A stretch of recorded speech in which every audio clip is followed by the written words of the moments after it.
Welcome to Man Does Tech, where I solve the problems you didn't even know you had.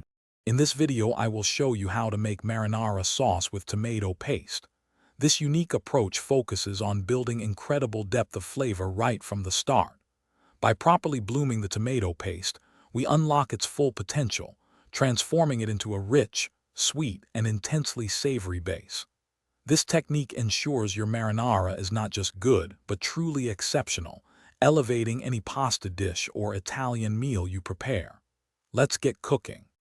To begin our delicious marinara, gather your essential ingredients. You'll need 1 6-ounce can of high-quality tomato paste, which is the star of our show.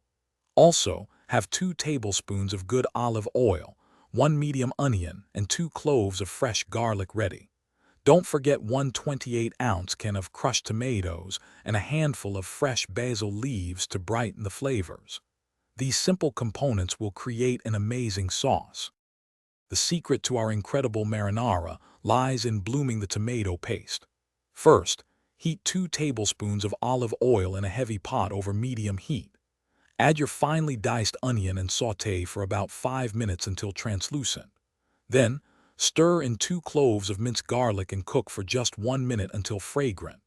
Now, add the entire 6 ounces of tomato paste, stirring constantly for 5 to 7 minutes until it darkens and caramelizes. This step builds immense flavor. Once your tomato paste is beautifully bloomed, it's time to finish the sauce.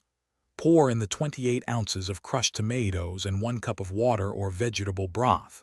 Bring the mixture to a gentle simmer, then reduce the heat to low.